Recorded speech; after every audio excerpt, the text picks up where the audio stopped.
Bom dia, irmãos. Prazer para nós estar na casa do Senhor. Certamente muito a agradecer, muito a colocar diante dele e também muito a aprendermos pela sua palavra. Quero convidá-los a abrir as suas Bíblias na carta de Paulo aos Romanos, que é o que nós estamos já há algum tempo tratando, né? Romanos capítulo de número 13, nós vamos ler os versículos de 11 a 14, que é justamente o trecho que encerra esse capítulo, justamente para que nós possamos dar continuidade aqui ao nosso estudo. Romanos capítulo 13, do 11 ao 14.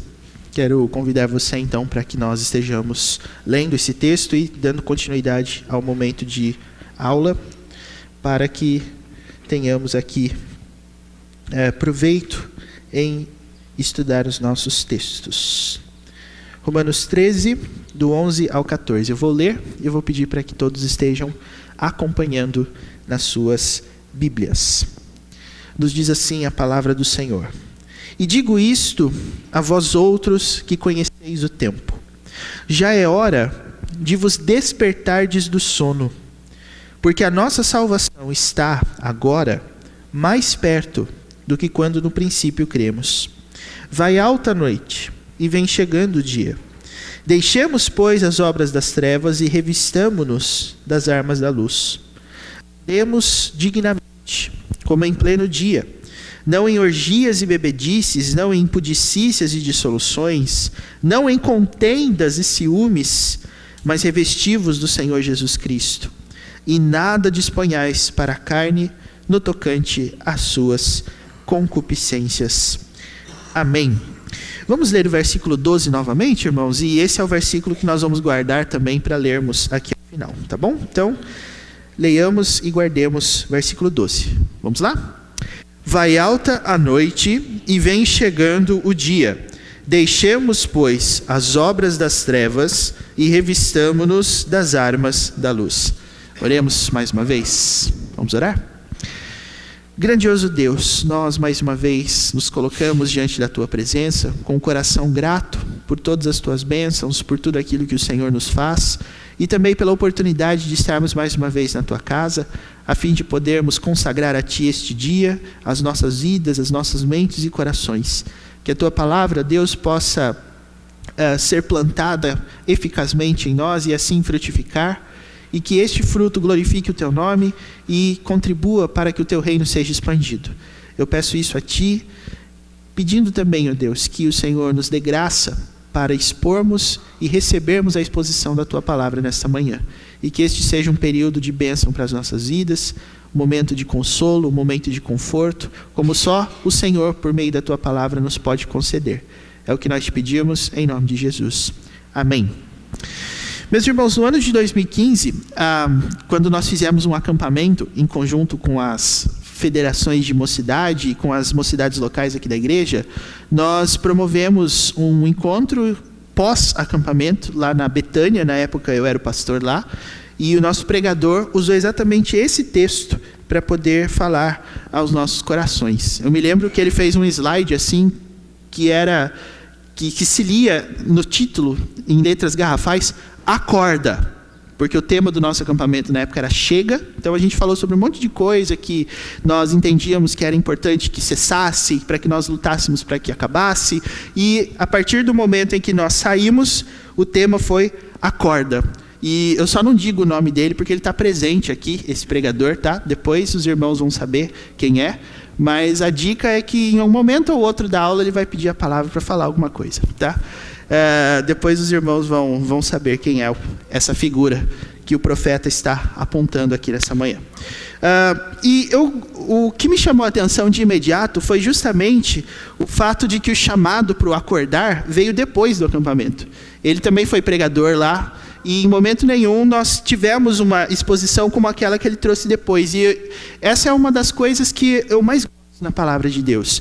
Não há tempo específico para que nós falemos sobre as coisas. A gente precisa sempre ter em mente o que ela nos diz e sempre utilizando praticamente o que ela nos diz para que isso gere uma atitude de despertamento. E gostaria que os irmãos notassem que o que o apóstolo Paulo faz aqui é justamente interromper uma série de conselhos práticos que ele dá na vida, que começou no capítulo 12, e ele termina o capítulo 13 com esse conselho, depois ele retoma os conselhos no 14. Então, só para os irmãos terem ideia do que nós estamos falando. No 12, quando a parte teológica expositiva já passou dentro do livro de Romanos, no 12 ele nos chama a que nós não nos conformemos com este século, ele nos chama à renovação da nossa mente, ele nos chama a apresentar o nosso corpo como sacrifício vivo, santo e agradável a Deus, e a partir do capítulo, ou melhor, do versículo 3, nós vemos que o apóstolo Paulo trabalha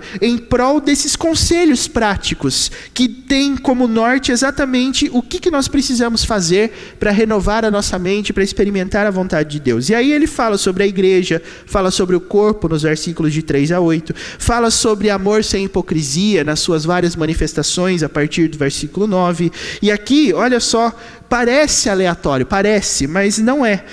O que Paulo está fazendo é, por meio desses conselhos práticos, colocar em prática justamente o princípio de conformação, não conformação com este século e renovação da mente. Aí ele diz: a renovação da mente deve ser feita para que nenhum de nós pense de si mesmo além do que convém, que é a tese lá do versículo 3.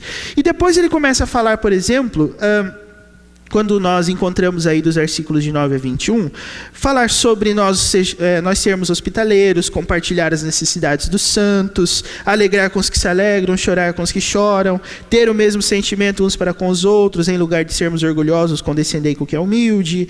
E aí ele fala das autoridades, que foi o texto que nós estudamos na semana passada, falando sobre a nossa submissão àqueles que nos governam, porque eles são ministros de Deus, e isso em qualquer área da vida, não somente na igreja, né? Se você tem o líder que você tem, em todos os lugares onde você está sendo liderado por alguém, essa pessoa foi colocada ali pela mão de Deus. E é interessante nós enxergarmos a mão de Deus nessas coisas. E nesse ponto eu acredito que acrescenta bastante para nós essa questão da devocional que nos foi feita aqui pelo presbítero Jatir, justamente porque o cristão enxerga as coisas de forma diferente. Se ele enxerga os momentos de tristeza, os momentos de tribulação como um momento de crescer, um momento de confiar, um momento de aumento de fé, nós também percebemos que a liderança constituída é constituída por Deus. E se é constituída por Deus, é para que Deus esteja ensinando você e a mim alguma coisa sobre Ele mesmo. E aí Paulo vai falar sobre isso, depois ele vai falar sobre o amor, vai falar sobre o amor não pratica o mal contra o próximo. De repente Paulo para e fala assim: é hora de você despertar do sono. E depois no 14:1, olha só o que vem. Se alguém quiser ler o versículo 1 do capítulo 14, não é foco do nosso estudo, mas a nível de contexto eu acho interessante. Alguém pode ler para mim, por favor, o 14:1? Acolhei o que é débil na fé. Acolhei o que é na fé, não, porém, para discutir opiniões. Tá vendo? O que isso tem a ver com despertar do sono? E olha o 2. Eu vou dar a oportunidade para o Paulo ler também o versículo 2. Inclusive, ele é o pregador que eu estava falando, viu, irmãos? Foi ele que fez a pregação do pós-acampamento, tá? 14:2, por favor.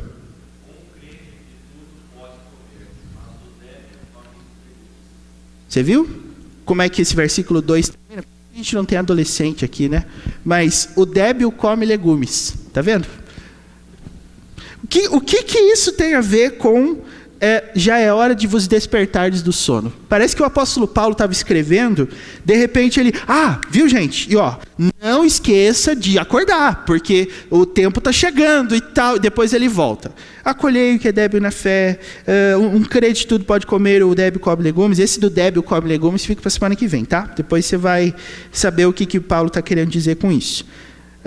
Mas o fim do capítulo 13 tem justamente essa exortação, que parece o momento em que o apóstolo Paulo para o que ele está fazendo, para a parte, entre aspas, mais prática, e começa a falar sobre santificação de novo. Então, irmãos, esse é o primeiro desafio nosso aqui.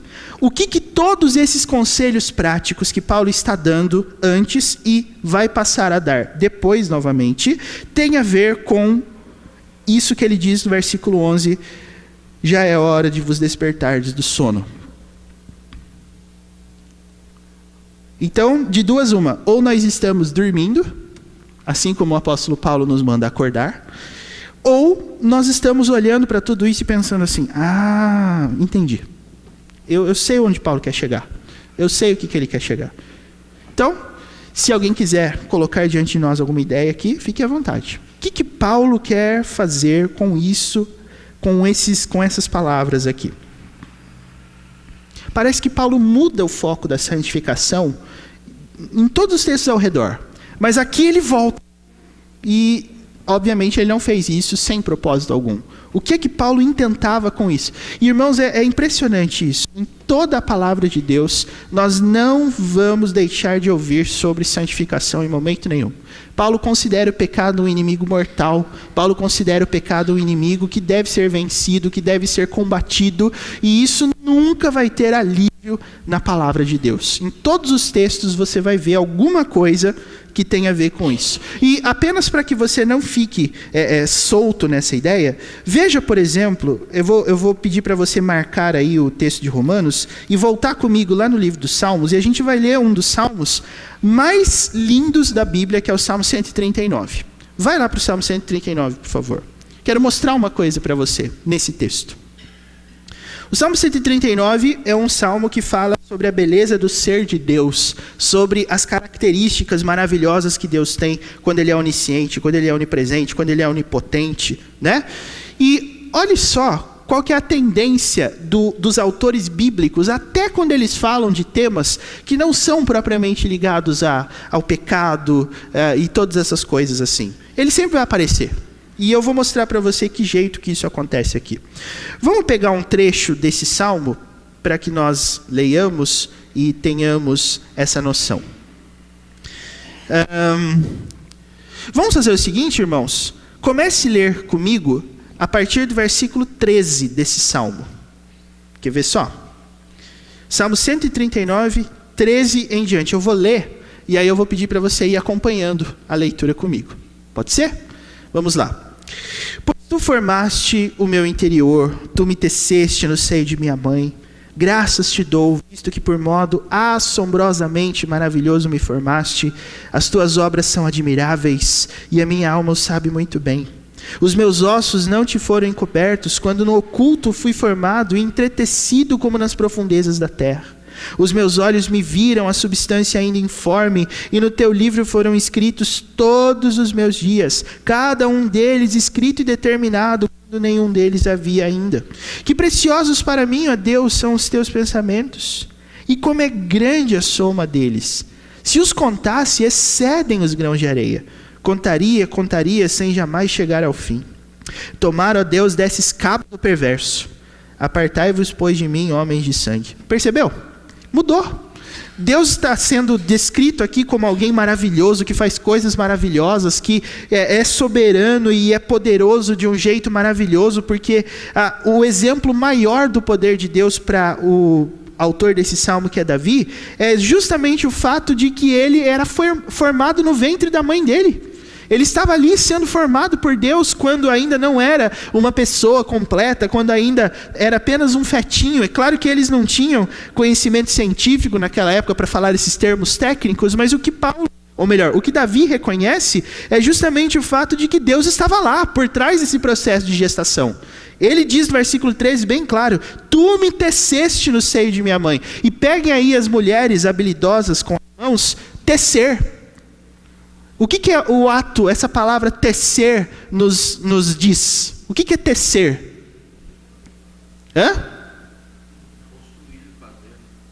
Construir, fazer, mas tecer tem a ver com aquele manejo especial da lã, aquele manejo especial que você pega aquele novelinho e aí você transforma aquilo numa roupa, você vira, Irmãos, eu convido vocês, quando a oficina Dorcas voltar do seu recesso, para vocês verem o que essas mulheres produzem aqui na terça-feira, a partir da 1h30. É um negócio de vai agulha, volta agulha, entra aqui, sai aqui. Eu fico olhando para aquilo e pensando, gente, eu não tenho esse talento definitivamente, mas é maravilhoso o que se pode fazer com aquilo. Mas é exatamente a mesma coisa que a Bíblia diz que Deus estava fazendo com a gente, quando nós estávamos lá no ventre das nossas mães. Deus estava fazendo exatamente o mesmo processo, unindo coisas, colocando coisas, fazendo com que aquilo que parece aleatório se tornasse uma pessoa, um ser completo. Deus fez isso, segundo o que nós encontramos aqui. E Davi vai falando, de repente no 19 ele fala assim: tomara, ó Deus, desses cabo do perverso. O que uma coisa tem a ver com a outra, irmãos? Nós estamos aqui descrevendo o ser de Deus, nós estamos falando de como ele é maravilhoso, de repente entra o homem perverso. E olha o que Davi diz no 19: tomara, ó Deus, desses cabo do perverso. O que isso significa? Senhor, eu espero que o Senhor livre a terra de toda essa gente aí que não crê no Senhor. Espero que o Senhor faça uma limpeza na terra. O que isso tem a ver com o ser de Deus, meus irmãos? Olha a continuidade aí. Versículo 20. Eles se rebelam insidiosamente contra ti, como os teus inimigos falam malícia. Não aborreço eu, Senhor, os que te aborrecem, e não abomino os que contra ti se levantam. Aborreço-os com ódio consumado. Para mim são inimigos de fato. Olha Davi, né?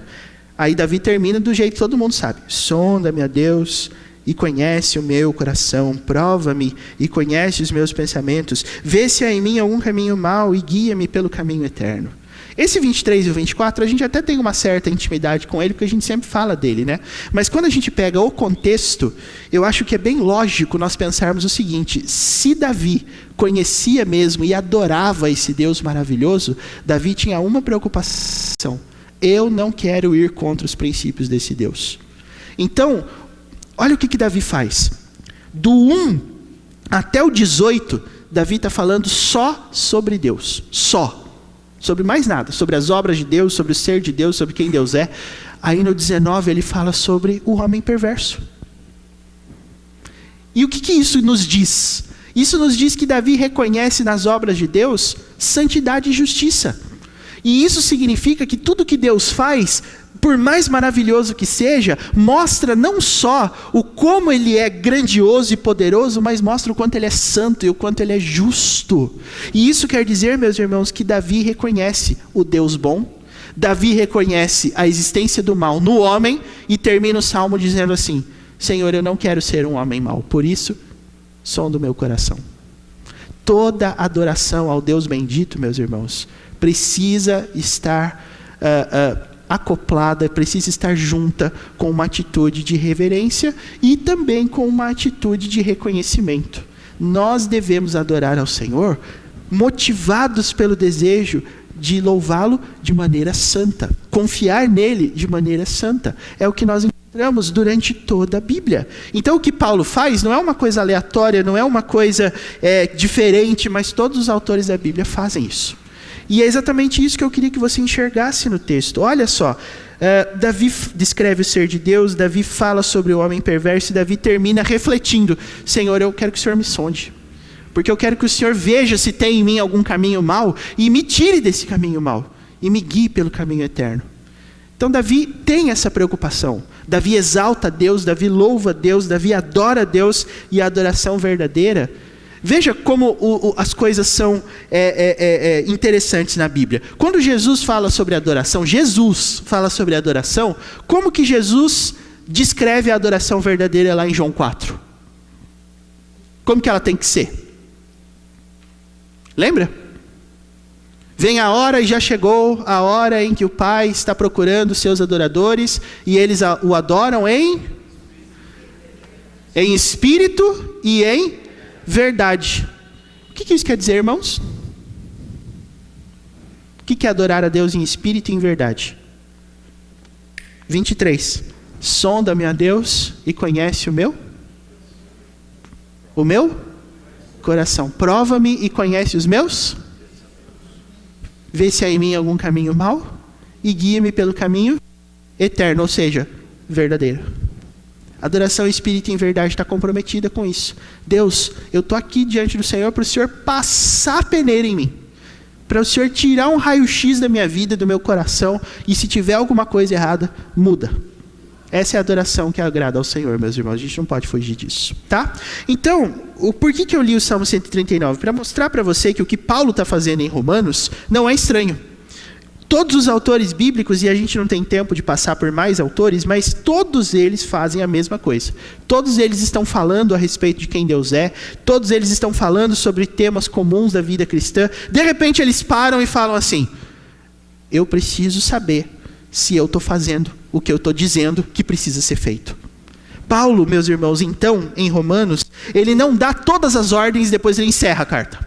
Ele não diz assim, a partir de agora, vocês que aprenderam sobre a justiça de Deus, sobre o pecado, sobre a santidade de Deus, sobre a obra de Cristo, então agora vocês façam essas coisas, tá? Continuem fazendo e façam, e vamos amar uns aos outros, e encerra a carta, Deus abençoe, graça e paz, e vamos embora. Não, mas Paulo chama os seus leitores a uma reflexão. Então, meus irmãos, como nós podemos definir essa hora em que Paulo diz: já é hora de vos despertardes do sono? Paulo está querendo chamar você e a mim ao seguinte: existem vários conselhos aqui, os que já foram dados e os que ainda serão dados. Onde nós estamos em relação a eles? Você está vendo essas coisas sendo afirmadas, sendo ordenadas, sendo mandadas, e nós estamos cumprindo? Nós estamos dentro disso ou nós estamos fora disso? Nós não vemos na Bíblia, meus irmãos, apenas ordens, mandamentos, conselhos. Nós estamos vendo conselhos que demandam uma posição. Nós estamos vendo conselhos nos quais o apóstolo Paulo e todos os outros chegam para a gente e falam assim: estão entendendo? Isso aqui é com você, isso aqui é comigo, isso aqui é com todos nós. Essa ideia aqui toda é para nós. Nós devemos perceber se tudo isso que está sendo falado faz parte da vida que nós levamos. Então, eu digo isso para vocês. E aí o apóstolo Paulo nos fala, meus irmãos, no versículo 11 assim: e digo isto a vós outros que conheceis o tempo. O que é que Paulo está querendo dizer com isso? O que é conhecer o tempo? Volta lá para Romanos 12 e você vai responder isso. Versículo de número 2. Alguém podia ler para nós?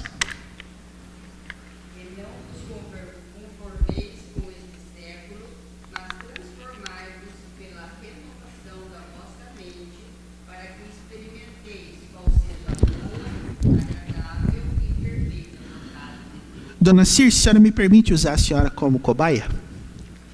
Permite? Qualquer coisa tem o seu dito aí, o Paulo atrás da senhora, o seu Paulo aí atrás. A senhora vai estar em boas companhias. Tem 2 Paulos e um Benedito. Olha só, por que Paulo diz que nós não podemos nos conformar com este século?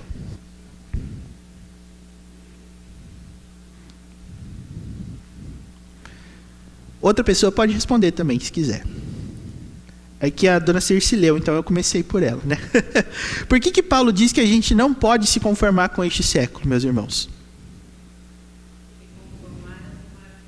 Exatamente. Mas o que tem em tomar a forma desse século?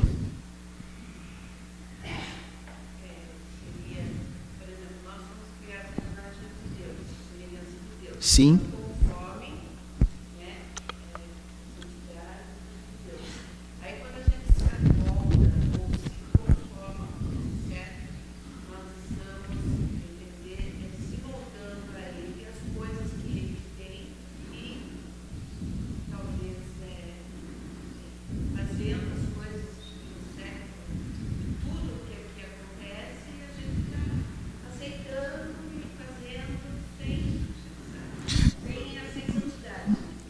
Quem mais ia falar? Oi? O mundo jaz maligno, então estamos se moldando às coisas do mal que existe nesse mundo. Então, Paulo, quando diz que nós não devemos nos conformar com este século, Paulo está fazendo um juízo de valor sobre o século, não está? Ele diz: não seja como o século, mas faça as coisas de acordo com a vontade de Deus. Ou seja, o século pode ser imitado? As tendências do século podem ser imitadas? Sim ou não? What?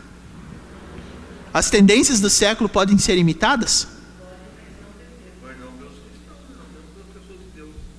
Olha só, irmão, não vos conformeis com este século. João, eu acho que o interessante é que ele fala assim: não vos conformeis com esse século.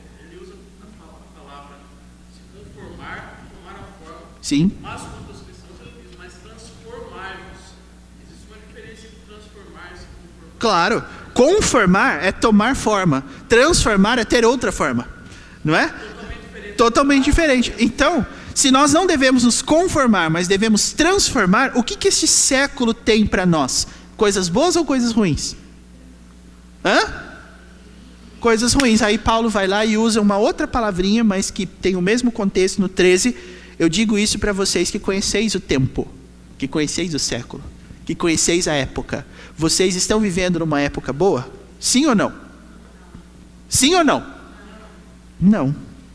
Então, olha como Paulo trata as coisas. Paulo dá uma série de conselhos, meus irmãos.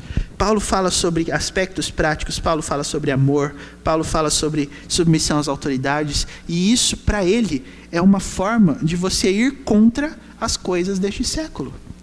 É uma forma de você não tomar a forma das coisas deste século. E isso só vai fazer a pessoa que discerniu a época em que vive. O grande problema, meus irmãos, de nós adotarmos práticas comuns do nosso tempo, é justamente de nós não vermos problema nenhum no tempo. É nós acharmos que nós estamos numa época boa, em que as coisas que acontecem são boas e que nos ajudam. E é só para você ter um exemplo de como que as coisas são, se você procurar uma pessoa e falar para ela assim, eu sou cristão, essa pessoa talvez fale, nossa, muito bom, parabéns, continua. Aí a pessoa, você fala assim para ela, então vamos ser lá cristão comigo? O que a pessoa vai responder para você? Muito provavelmente, não, isso aí pode ser bom para você, mas eu quero caminhar diferente disso. Eu tenho outra visão sobre as coisas. Porque, olha, essa é uma dicotomia, é um aparente paradoxo que eu acho muito interessante na Bíblia. A gente fala de amor, a gente fala de graça, a gente fala de misericórdia, a gente fala sobre bondade. E Deus é tudo isso, meus irmãos. Só que quando você convida as pessoas para experimentar isso, elas não querem. Venha aqui conhecer o meu Deus bom, venha se render ao meu Deus bondoso, misericordioso, que é amor, que é graça. As pessoas dizem, hoje não, melhor não. Eu acho que eu não estou pronto para isso. Mas misericórdia, amor, graça, bondade não é bom? É ou não é? Por que as pessoas não querem essa bondade na vida delas? Ué, se é bom, por que elas não querem? Por que é difícil, meus irmãos, nós convidarmos uma pessoa para vir na igreja? E ela aceitar. E ela vir. E eu sempre conto para vocês aqui uma história de... Eu tinha um diácono lá na Betânia que trabalhava numa rádio. E aí toda vez que ele convidava o colega de trabalho dele para vir à igreja, lá na nossa igreja lá, dizia, quando que é mesmo o horário do culto? É domingo, que hora mesmo? 7h30. 7h30, então pode esperar que eu vou lá. Aí passava o domingo, ele não ia. Mas o que aconteceu, rapaz? Você não combinou? Não, mas que dia que é mesmo certinho? Fale para mim certinho. É domingo, que hora mesmo?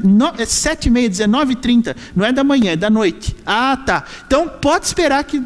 Passava o domingo, mas o que aconteceu? Que você não veio? Não, sabe o que é? É o seguinte, eu tenho que ver certinho essas coisas, porque é igreja, né? A gente não vão pedir para a gente ficar de pé lá, falar o nosso nome, não vão fazer isso lá comigo. Fala, não, o pastor não faz isso, não sei o quê, ele deixa a pessoa à vontade, não, mas não vão mesmo, não vão me chamar, não vão me convidar para vir na frente, não vão cantar visitando, seja bem-vindo para mim, essas coisas. Não, pode ficar tranquilo. Aí, então pode esperar que eu vou no domingo lá. Aí passava, mas não foi outra vez. Mas por que você... Não, é que a gente corre bastante, né? E domingo, assim, dia de... Enfim, eu estou dando aqui exemplos de coisas que acontecem e que as pessoas vão comentar, vão fazer, vão alegar. Mas a grande questão é, a bondade de Deus não é uma coisa atrativa. Devia ser, mas não é. Dizer que Deus é bom, não diz nada para esse século. E o apóstolo Paulo está dizendo exatamente isso. Vocês que conhecem o tempo, acordem. Acordem, entendam o tempo que vocês estão vivendo. As coisas são assim, e elas são assim por uma razão, e Paulo vai explicar por quê, tá? Tem alguém que tinha pedido a palavra? Paulo. Eu disse que ele ia pedir a palavra em algum momento da aula, né? Então, pois não. Vamos lá.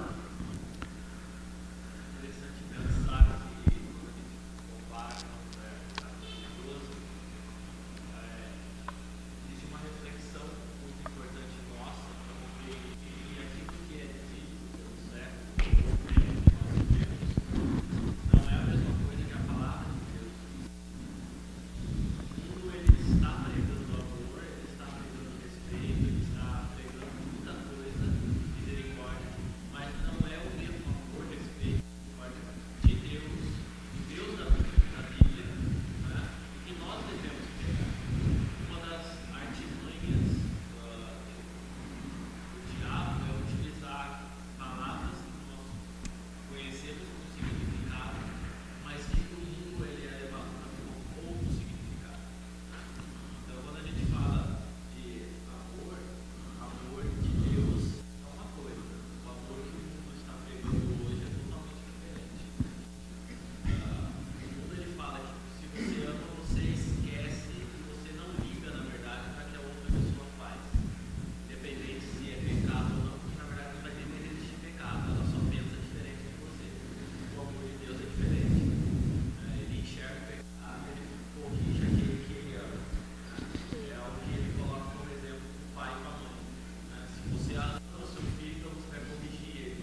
Muito bom. Eu acho que é importante nós olharmos isso, justamente porque Paulo usa esse momento de conselho para falar sobre uma urgência. Gente, é hora de você acordar, é hora de nós acordarmos, é hora de nos despertarmos do sono. E aí, Paulo vai continuar dizendo assim, versículo 11. Por que nós devemos acordar? Por que é hora de nós despertarmos do sono?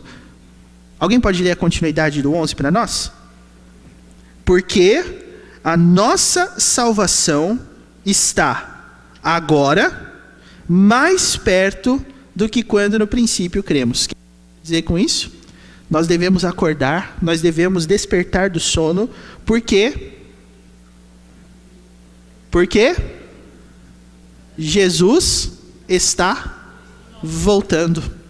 A cada dia que passa é um dia a menos para que Jesus volte. E por que salvação é uma coisa muito importante para Paulo aqui, meus irmãos?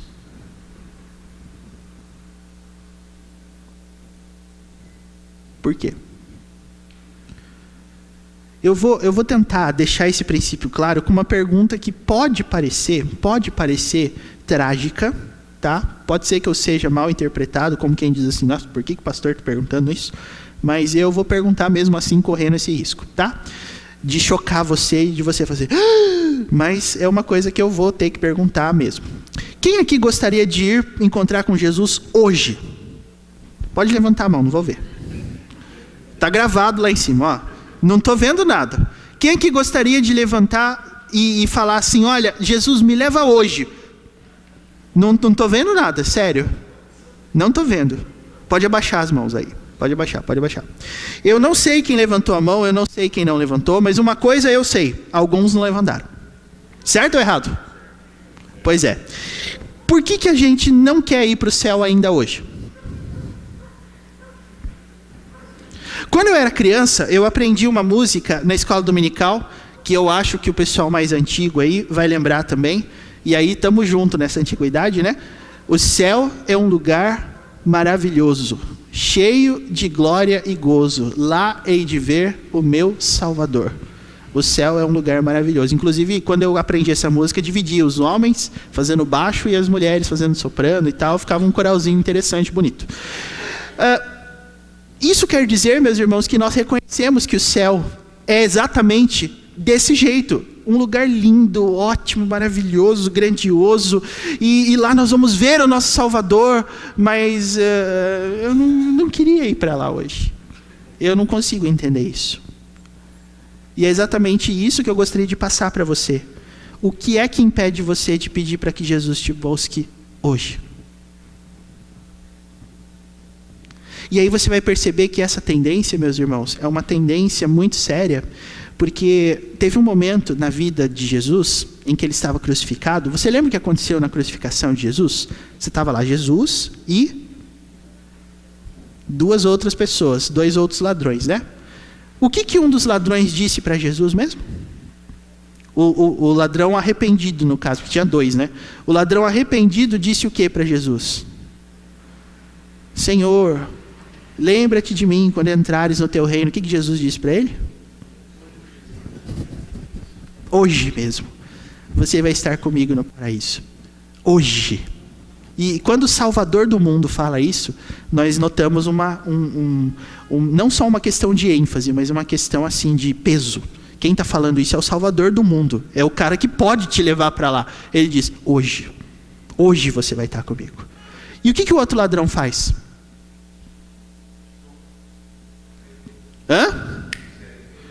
Cara, ele estava ali do lado da pessoa que podia levá-lo para um lugar maravilhoso. Mas teve um outro ladrão que permaneceu pregado na cruz. O que você falou, Gilberto? Ele não se arrependeu. Um sim, o outro não. Você percebeu como é que é? O outro estava lá pregado na cruz, o outro estava lá sofrendo os tormentos, ladrão como o outro, mas um dos ladrões chega e diz assim, esse cara pode me mudar a minha vida, pode mudar a minha história. O outro diz assim, se ele fosse realmente o Cristo, ele desceria da cruz. E ele salvaria a gente. E Jesus salvou de fato, mas não tirando da cruz. O que esse pedido desse outro ladrão, o que essa fala do outro ladrão diz para você? Se ele fosse o Cristo, ele faria a gente descer. O que isso diz para você? Ele não creu. No mínimo isso, né? Ele não creu. Mas o interessante é o que o ladrão fala antes de pedir isso para Jesus. Ele diz para outro ladrão: nós estamos aqui porque nós somos culpados, que nós merecemos. Ele entendeu que ele era culpado e que ele não tinha condições de pagar aquilo que ele devia. Agora o outro ladrão era o penitente, que não percebia isso. Ele se achava um santo e ele achava que ele tinha direito de ser salvo, que ele não deveria ser punido pelos seus crimes, pelos seus pecados. E é essa a diferença entre aquele que é crente e aquele que não é. Então, irmãos, olha como é interessante essa história, porque o outro ladrão disse para Jesus assim, o que não se arrependeu no caso, como eu disse para vocês: se esse homem fosse de fato o Cristo que ele disse que é, ele desceria da cruz e tiraria a gente daqui também. Então, se de um passo um ladrão disse que ele era culpado e que de fato o que ele fez era mesmo digno daquela pena, o que esse outro ladrão com essa fala estava dizendo? Eu quero descer daqui, quero continuar minha vida daquele mesmo jeitinho que eu levava. E, irmãos, e sabe qual é o detalhe mais impressionante da cruz? Sabe qual é o detalhe mais impressionante da crucificação? Depois dessa cena dos ladrões, os evangelistas nos contam que os próprios fariseus religiosos foram até a cruz e disseram o que para Jesus? Se você é mesmo Cristo, desce daí. Aí a gente crê em você. Aí eu digo para você, por que Jesus não desceu? Porque a crucificação de Jesus foi feita para que a ira divina fosse satisfeita por causa dos pecados. Quando os religiosos chegaram para Jesus e falaram, desce daí. O que os religiosos estavam querendo dizer? Culpa não tem que ser expiada, pecado não é coisa séria. Todo mundo pode continuar vivendo do jeito que quiser. Prova o seu poder fugindo da culpa. Você vê que culpa é uma coisa muito, muito interessante dentro do Evangelho, né, irmãos? E é exatamente isso que a gente percebe o apóstolo Paulo falando. A salvação está mais perto. E ele usa esse termo salvação justamente para nos mostrar isso. Nosso anseio pelas glórias celestiais cresce à medida que nós praticamos essas coisas. Nosso anseio por estar com Cristo cresce a cada dia quando nós percebemos que praticar esses conselhos vão nos deixar mais perto de Deus, mas vão nos cansar mais ainda, porque o mundo onde nós vivemos não apoia esse tipo de prática. Nós estamos aqui tentando exercer o amor, só que o amor dentro da casa de Deus, guiado pela palavra de Deus, é um amor que vai chegar e vai dizer assim, irmão, vamos conversar, eu e você aqui, vamos tratar de algumas coisas, vamos resolver algumas coisas. Agora o amor do mundo é um amor que diz, não, vamos pôr uma pedra nisso aqui, vamos deixar passar, vamos escrever uma nova história. Aí cita Chico Xavier, né, que cada um, é uma frase que eu vejo sempre nos fins de ano, as pessoas citando, falando. Eu no meio das minhas festas familiares, sempre tem alguém que fala essa frase, que muito embora eu a ouça todo ano, eu sempre esqueço das palavras dela. É alguma coisa como, ninguém pode mudar o que já passou, mas pode escrever a partir de agora uma história nova. E o que isso quer dizer, na verdade? Quer dizer assim, que você sempre vai ter mais uma chance. O Evangelho, meus irmãos, mostra pra gente que não. Porque Jesus está voltando. Um dia vai acabar a chance. Um dia não vai ter mais amanhã. Inclusive, sabe como é que a Bíblia descreve o dia da volta de Cristo? Como um dia sem sol. Você vai levantar lá 10 da manhã, 11 da manhã, 9 da manhã, 8 da manhã, e você vai ver escuro lá. Por quê? Porque as pessoas, inclusive, têm músicas que falam isso, né? Renato Russo compôs, mas é claro que o sol vai voltar amanhã. Um dia Renato Russo, se ele já está morto, né? Mas se ele estivesse vivo, Renato Russo um dia acordaria e veria assim, acordei, vou abrir minha janela e está escuro. Não, também 6 horas da manhã não está claro ainda. Vamos esperar um pouquinho, 7, 8, 9, não fica claro. Porque Jesus está voltando. Então, olha o que o Evangelho está fazendo comigo e com você. Você não tem todo esse tempo, não. E Irmãos, nós percebemos a iminência da volta de Cristo quando a gente começa a praticar essas coisas. Quando a gente começa a praticar o amor, quando a gente começa a praticar a bondade, quando a gente começa a praticar a misericórdia, a gente vai vendo que é difícil ser isso aqui no século que nós vivemos. Porque esse mundo, como foi falado por vocês, jaz no maligno, porque esse mundo é mau, porque nós não podemos nos conformar com ele. Se você se conforma com ele, você até entende, olha, vamos continuar, a gente está vivendo aqui, estamos aí construindo, trabalhando, fazendo, mas quanto mais você pratica as coisas da palavra de Deus, mais você se dá conta que esse mundo é difícil, que esse mundo não vai bater palma para as decisões de obediência que você fizer.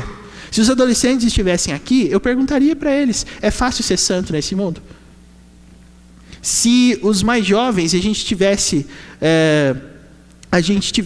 essa oportunidade de falar assim, é fácil você viver uma vida santa na faculdade? É fácil você viver uma vida santa lá no seu ambiente de estudo, onde todo mundo só quer saber de festa? Mas esse é o ponto, meus irmãos. É isso que Paulo está dizendo, é hora da gente acordar. Porque essa história da gente ter sempre mais tempo é uma ideia não bíblica. A Bíblia nos chama a urgência de nós refletirmos. Então Paulo fala, acorda. O Paulo quer repregar o que ele disse há 3 anos atrás. Não tem problema, pode falar.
A gente devia torcer para a Bélgica, né? Nas piadinhas irresistíveis, desculpa. Pode continuar.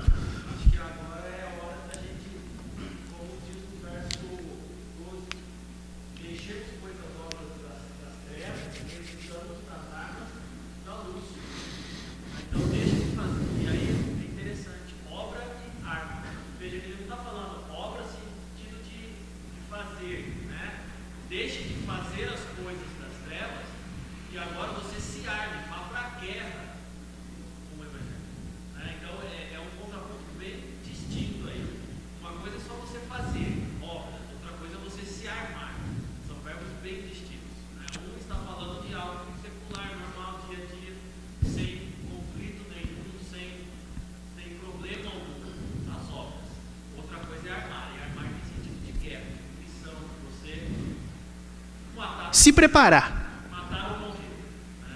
Se prepare porque você tem que matar ou morrer. Esse é o ponto. E é isso que eu acho interessante, irmãos. Paulo está falando para crentes, né? Para a igreja de Romanos.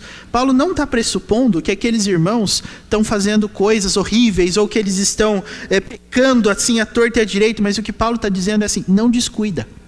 Não perca o foco da volta de Cristo. E aí Paulo usa essa expressão no versículo 12, na primeira parte, né? Vai alta noite e vem chegando o dia. Ou seja, o que ele quer dizer com isso? Ele quer dizer que as pessoas estão vivendo como se ainda fosse 3 da tarde. Mas o que Paulo está falando é que já é madrugada. O dia vai raiar, o sol vai nascer. E por que Paulo usa essa figura? Porque se você ler os Salmos, o dia da volta de Cristo é exatamente comparado a um dia de sol. Deus é chamado de sol da justiça, por Isaías. E quando você lê Salmos, você vai ver o Salmo 37, por exemplo, que todo mundo gosta do Salmo 37, né? Salmo 37, versículo 5, seu Paulo. Entrega o teu caminho ao Senhor, confia nele, e o mais ele fará. Todo mundo conhece, né? Você sabe o que o Salmo 37 diz também? Que ele fará sobressair a tua justiça como a luz, e fará sobressair o teu direito como o sol ao meio-dia. Está vendo? Então Paulo está dizendo isso. Você acha que ainda tem muito tempo, mas o que é verdade é que nós já estamos nas primeiras horas da madrugada. Daqui a pouco o sol vai nascer. E isso, meus irmãos, não é uma questão de perspectiva pessoal. Paulo considera isso escrevendo quase 2000 anos antes da gente, no primeiro século da era cristã. Ele já falava isso lá. Se a madrugada era o começo da era cristã, o que você diria hoje? Se Paulo está falando assim, ó, vai alta noite e vem chegando o dia, já deve ser entre 2 e 3 da manhã lá. Hoje é que hora mais ou menos? Não é? Se você olhar no seu relógio agora, 15 para as 11. Ou 15 para a Copa, se hoje tivesse jogo. Mas se você observar o linguajar teológico de Paulo, você vai dizer, se lá naquela época era entre 2 e 3 da manhã, hoje já é 4, é 5, 5 e meia. O sol vai nascer daqui a pouquinho, o dia vai chegar daqui a pouquinho. E, irmãos, e percebam isso. E aqui eu não estou querendo, obviamente, né, colocar isso como uma coisa pejorativa e massacrar você, mas o que eu estou querendo dizer é que o texto bíblico tem uma maneira muito peculiar de se expressar. E veja, se você e eu não estamos compreendendo que está chegando, qual é a explicação? Se eu e você não temos essa perspectiva sobre a volta de Cristo, qual é a explicação bíblica? Como que a gente explica isso segundo Paulo? Deixemos, pois, as obras das trevas e revistamo-nos das armas da luz. Não descuida. Não descuida.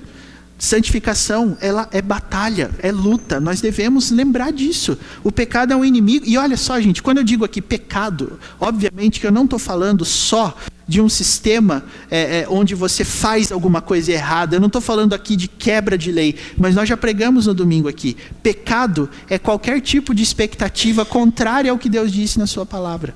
Então, quando eu falo pecado, quando Paulo fala de obras das trevas, Paulo não está falando simplesmente de questões de conduta, mas está dizendo, olha, você sabe que Jesus vai voltar. A Bíblia diz que Jesus vai voltar. Se você tiver qualquer dúvida sobre a volta de Cristo, isso não é simplesmente uma dúvida inocente. Isso é obra das trevas. Porque você está duvidando do que Deus disse na sua palavra. Deus disse, vai voltar. Se nós não vivermos como se Jesus vai voltar, o que é isso? É a mesma coisa que aconteceu lá no primeiro pecado no Jardim do Éden. Deus disse, se você comer, você vai morrer. Aí de repente alguém fala, será que foi isso mesmo que Deus disse? Deus falou mesmo? Tem certeza? Vai voltar? Vai morrer? Será? Quando pinta essa dúvida sobre uma coisa que Deus disse na sua palavra, isso são as obras das trevas, meus irmãos. Porque é isso que o nosso mundo está dizendo. Nosso mundo está ensinando você que você tem todo o tempo do mundo. Que você pode fazer o que você quiser, você pode ser o que você quiser, você pode viajar para onde você quiser, você pode fazer aquilo que você quer em termos de trabalho, você tem liberdade, você pode construir a família que você quiser, tem tempo, tem hora, o mundo está preparado para isso. A Bíblia vai dizer não, não é assim. Isso são enganos de trevas. Isso é sistema de pensamento contrário ao bíblico. Não temos todo esse tempo. Não temos todo esse tempo. Irmão, sabe, uma coisa que eu acho muito interessante, esses dias conversando com um menino de uns 14 anos que eu conheci esse ano, um dia ele postou lá uma foto no Instagram dele sobre alguém ter falecido. Eu achei que era um parente dele, e ele falou assim, coloquei lá, eu vi uma foto lá, está acontecendo alguma coisa, morreu alguém? Ele falou, não, um amigo da minha família morreu e eu estou muito triste. Aí ele falou, por quê? Eu perguntei, por quê? E ele disse, porque quando eu era pequeno, quando a gente ia visitá-lo, como eu era criança, eu queria saber de brincar, eu queria saber de pular, eu queria saber de subir na árvore, eu não queria conversar com ele. Eu não gostava de conversar com ele. Eu não gostava nem de comer o que ele servia na mesa, porque eram coisas diferentes ao paladar infantil. Eu não gostava, mas agora ele morreu. Agora não dá mais para conversar. Então agora eu estou arrependido, porque eu devia ter conversado quando eu tive a oportunidade, agora eu não posso. Meus irmãos, esse tipo de reflexão diante da morte é o que torna exatamente a morte uma coisa horrorosa. Porque ontem a pessoa estava aqui, hoje não está mais. Então não importa se você fez, se você não fez. A pessoa partiu, acabou. Acabou. E é exatamente essa impressão, essa reação à morte que a volta de Cristo vai provocar nas pessoas.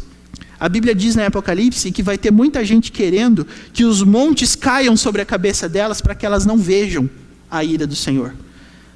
Mas o que a Bíblia diz sobre a volta de Cristo? Todo olho verá. Então não adianta, não importa se você viveu crendo ou se você viveu não crendo nisso, vai acontecer. E quando acontecer, a primeira coisa que as pessoas vão pensar era verdade. Eu sabia que era verdade, mas eu não dei todo o crédito, não é? Mais uma, Paulo? Diga.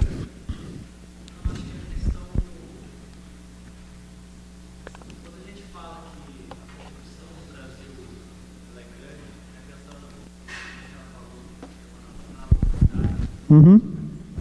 Justificativa é que tem bandido e tem gente corrupta porque a justiça não funciona.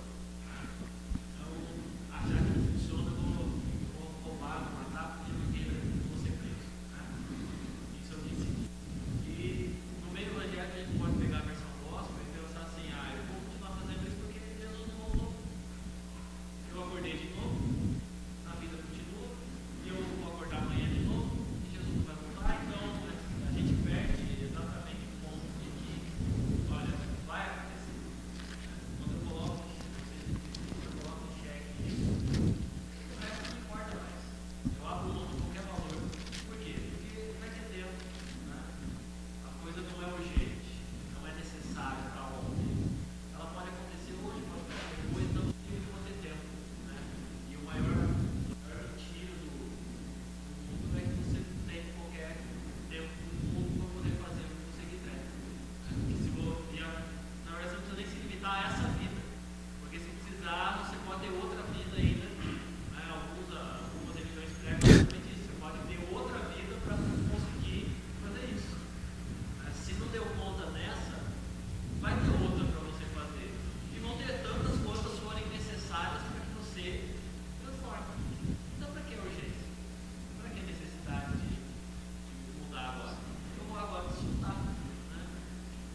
Exatamente. E aqui, irmãos, me lembrou exatamente que essa questão na Bíblia já foi respondida. Porque em algum momento da história disseram, vocês estão dizendo que Jesus vai voltar, e não voltou. Por que Jesus não voltou ainda? Qual é a resposta para essa pergunta, irmãos? Por que Jesus não voltou ainda? Que vai voltar, vai mesmo, mas por que não voltou ainda? Porque não chegou a hora. Essa é a resposta mais comum. Mas eu acredito que a gente pode responder isso um pouco melhor, com um pouco mais de base. Por que Jesus não voltou ainda?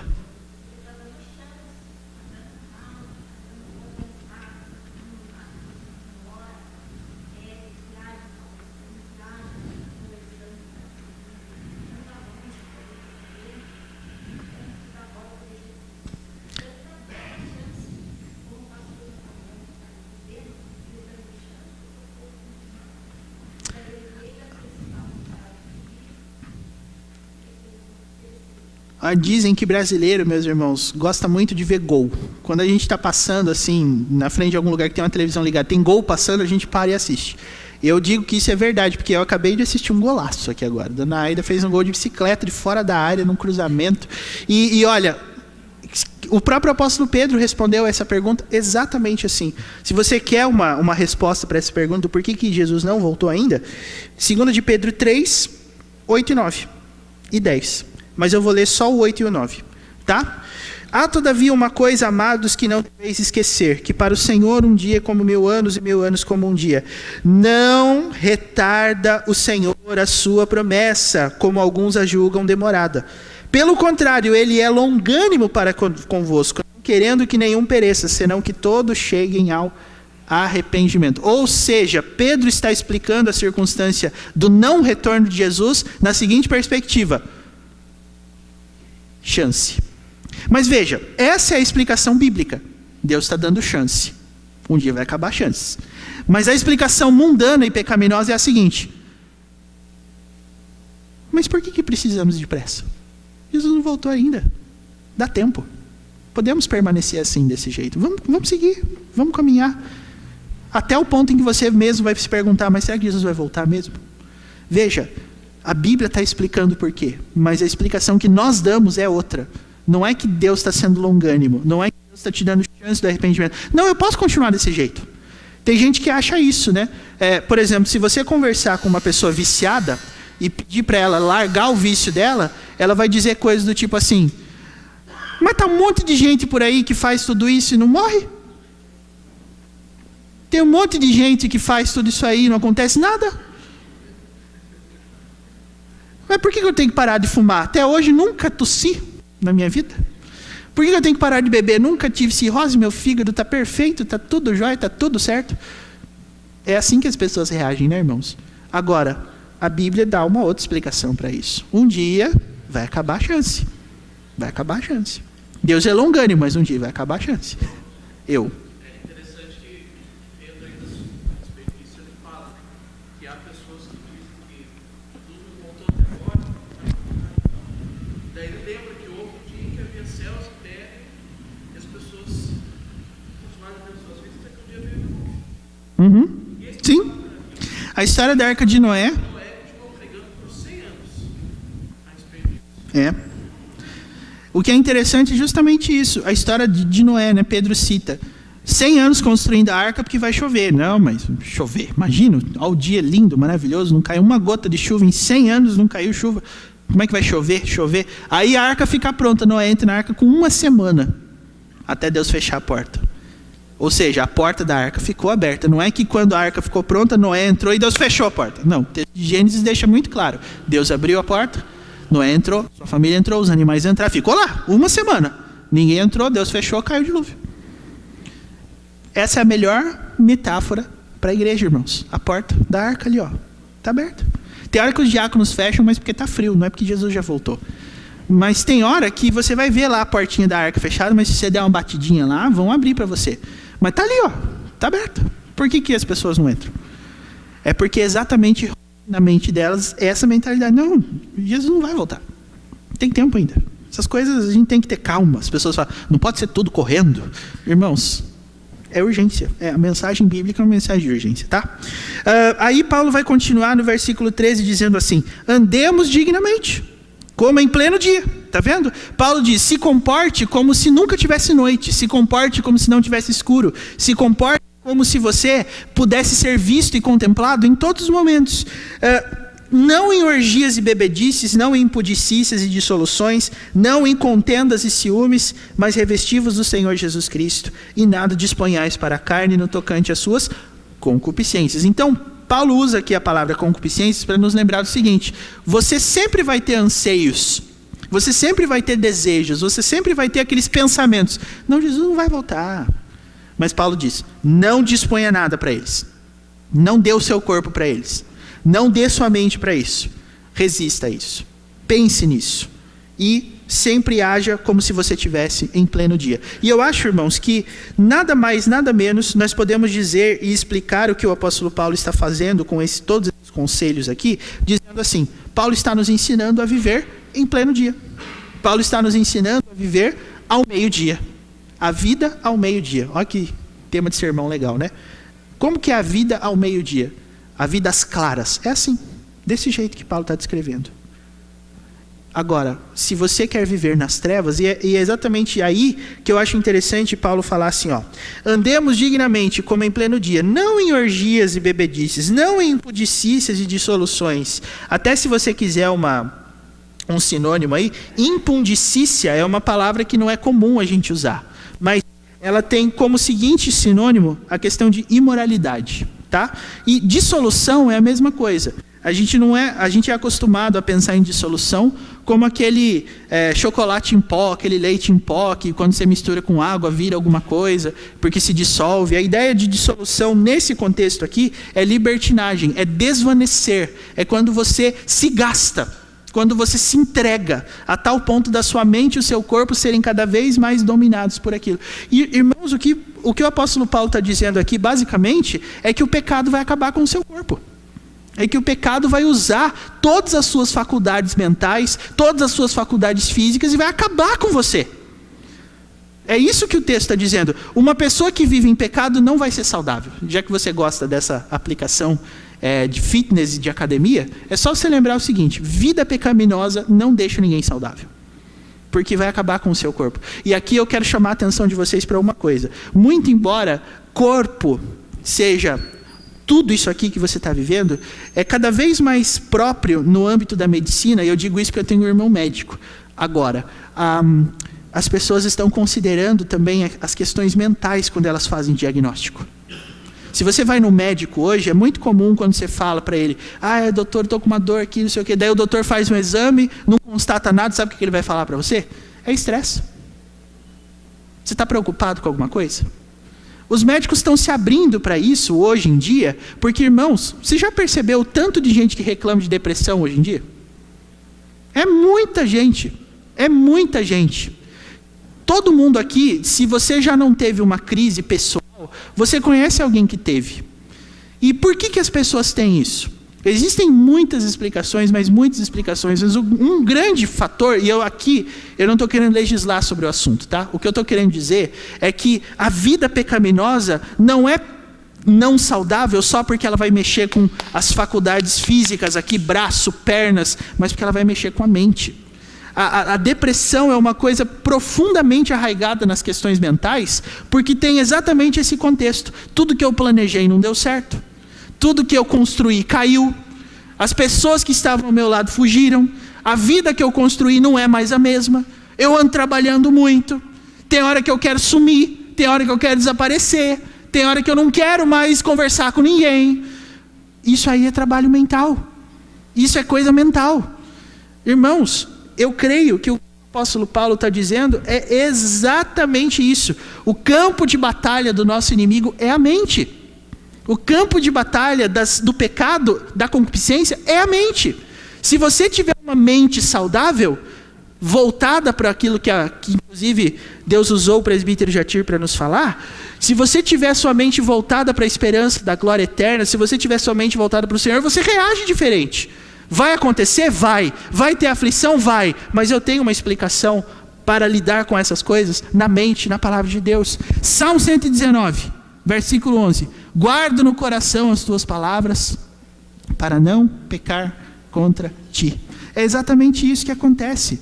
Nós temos que ser tratados, meus irmãos, na questão mental. Perceba, tudo que você faz, tudo que você escolhe fazer, tudo que você escolhe não fazer, tem como base um pressuposto mental. Você diz: não vai acontecer nada, por que eu tenho que fazer? Ou então, não, eu preciso fazer sim, porque tem consequências. Quando você resolve não atentar para esse ponto, você vai sofrer um conflito mental, porque Deus trabalha com a mente. Irmãos, quantas vezes você já percebeu na sua oração ou na oração de outras pessoas, a gente falando assim, por exemplo: Senhor, incomoda pelo teu Espírito Santo aquela mente, aquele coração, para que ele esteja na tua casa. Vocês já oraram assim? Eu já orei. Mas vocês repararam no termo? Incomoda aquele coração. O incômodo é uma coisa não bem-vinda, né?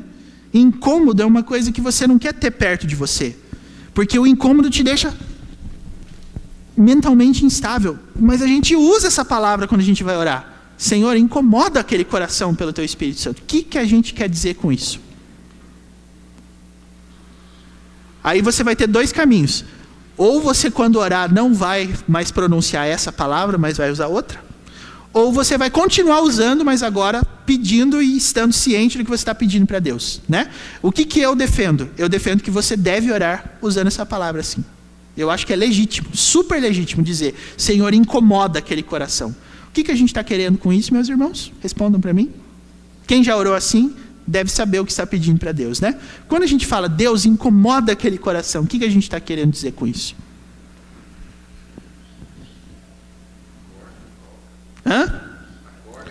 Faz aquele coração entender que o caminho que ele está trilhando é um caminho não bíblico, é um caminho proibido pela palavra, é um caminho que você não vai conseguir base nenhuma sólida para continuar. Aquela pessoa está errada. Incomoda aquela pessoa para que ela enxergue.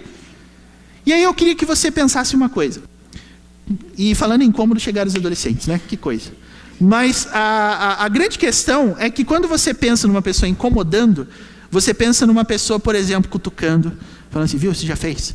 Você já fez? Já está pronto? Já está lá? Quando a criança está com fome, está falando, mãe, já está pronto? Já está pronto, mãe? Já está pronto, mãe? Se preparem vocês aí, viu? A Helena vai crescer. Já está pronto, mãe? Não sei o que lá. E isso e aquilo. E tal, não sei o que. E aquilo. E você consegue imaginar o Espírito Santo fazendo a mesma coisa? Você consegue imaginar o Espírito Santo sendo impertinente a esse ponto? Eu quero dizer para você que é exatamente isso que ele faz. Porque a Bíblia diz em João 16:8, quando ele vier, convencerá o mundo do pecado, da justiça e do juízo. Então o Espírito Santo é aquela vozinha que fica assim, viu, você já se converteu? Você já mudou? Você vai continuar assim mesmo? Tem certeza? Você acha que esse caminho está certo? Você acha isso mesmo? Tem muita gente que quando está nesse conflito mental pensa assim, ai pastor, eu estou sendo atormentado. Não, você não está sendo atormentado, você está sendo iluminado pelo Espírito Santo. Porque é tão difícil resistir a esse incômodo, justamente porque é um incômodo. Mas é um incômodo que tem relação com todas as suas razões. É só você perceber, meus irmãos, quando Davi fala lá no Salmo 32, enquanto calei os meus pecados, envelheceram-me os ossos pelos meus constantes gemidos todo dia, e o meu vigor se tornou em sequidão de estio. Sabe o que Davi está descrevendo? Uma mente importunada pelo Espírito Santo. Ou seja, o Espírito Santo vai deixar você entender que não tem razão e que não tem motivo para ser alegre se você não estiver dentro dos princípios. Agora tem um detalhe também. Quem sabe você esteja falando assim, tudo bem, o Espírito Santo incomodar, eu entendo que o Espírito Santo faz isso, mas eu não estou me sentindo incomodado ultimamente, não. Eu não estou sentindo incômodo nenhum, não estou notando assim Deus me incomodando.